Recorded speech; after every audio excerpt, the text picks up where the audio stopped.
Hello, everyone. Another classic today, The Three Little Pigs. And there are so many different versions of this, but I love the classic story. So let's delve into this one. It's James Marshall's The Three Little Pigs.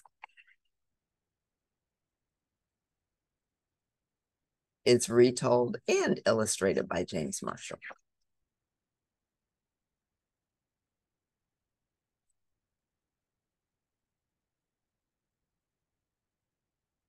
Once upon a time, an old sow sent her three little pigs out into the world to seek their fortune. Now be sure to write, she said, and remember that I love you. She's going to miss her babies. The first little pig met a man with a load of straw. I know, said the little pig. I'll buy your straw and build a house. That's not a good idea, said the man. Mind your own business. Thank you, said the little pig. And he took the straw and set about building a house. It took him no time at all.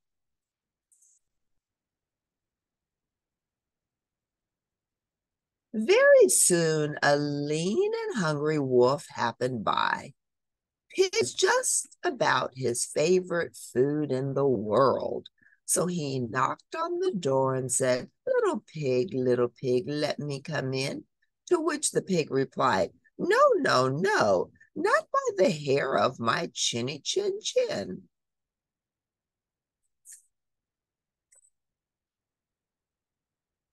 This annoyed the wolf to no end, and he said, then I'll huff and I'll puff and I'll blow your house in.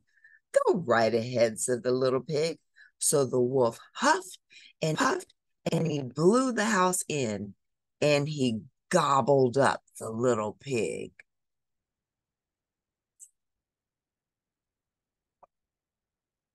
The second little pig met a man with a load of sticks. I've got it, said the little pig. I'll buy those sticks and build a house. I'd think twice about that, said the man. Oh, pooh, said the little pig. What would you know? And he bought the sticks and went to work building a house. Pretty, he said.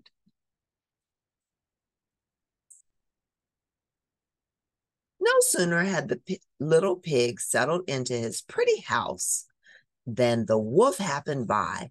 He was still hungry, and he said, little pig, let me come in. To which the little pig replied, no, no, no, not by the hair of my chinny chin chin.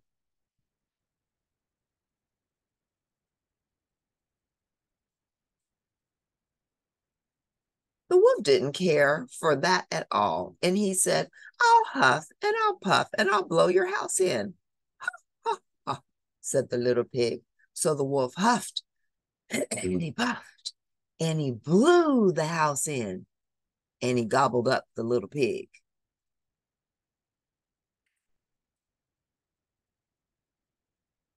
The third little pig, met a man with a load of bricks. These bricks will make a fine, sturdy house, said the man. Capital idea, my good fellow, said the little pig. So he bought the bricks and set about building a house. It took him quite a bit of time, but it was well worth it. Nice and solid, said the little pig. Nice and solid. But no sooner had the little pig moved in than he noticed the wolf loitering about. And the wolf, who was still hungry, said, little pig, let me come in. To which the little pig replied, no, no, no, not by the hair of my chinny chin chin.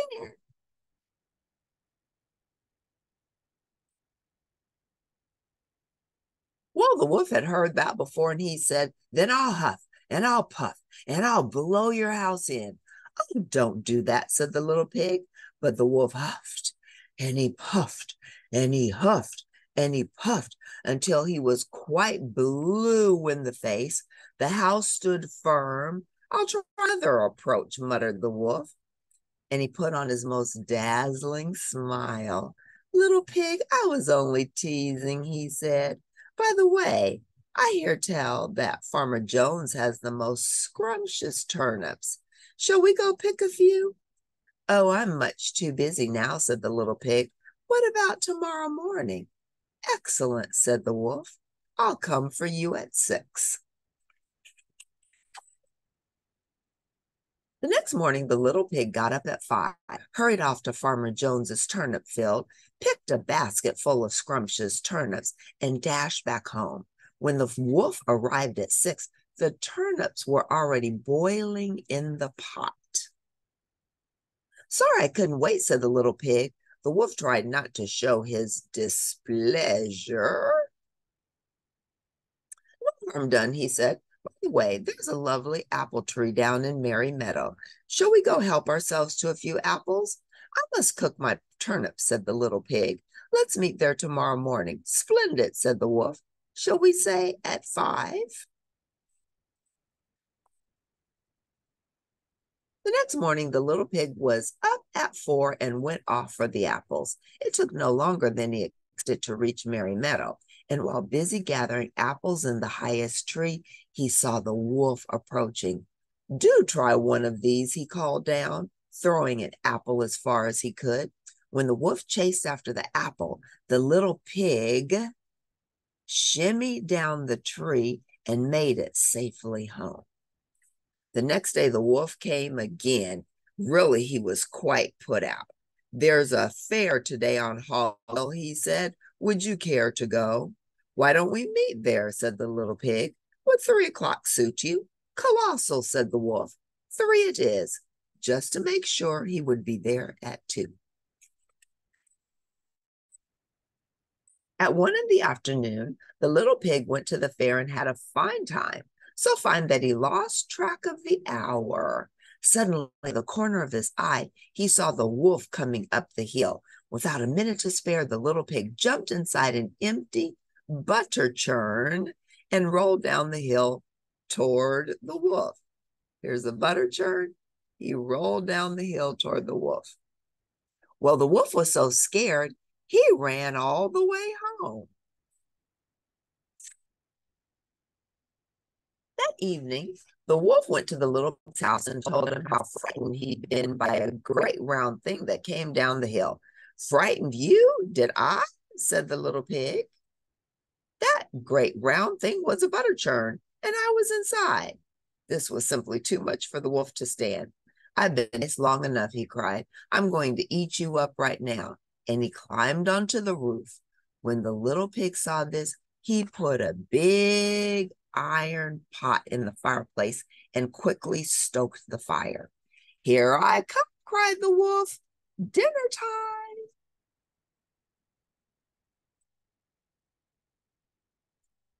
You can say that again, said the little pig. And he cooked the mean old wolf and gobbled him up. This was a great take on the 3 little pigs. I love this one, written by James Marshall. If you liked the 3 little pigs, plus press like at the end, and I'll definitely see you next time at Cindy Harper Speaks. The wolf got what was coming to him. He gobbled up the 2 brothers of the little pig, but the little pig came out on top. So, good one. See you next time. Bye for now.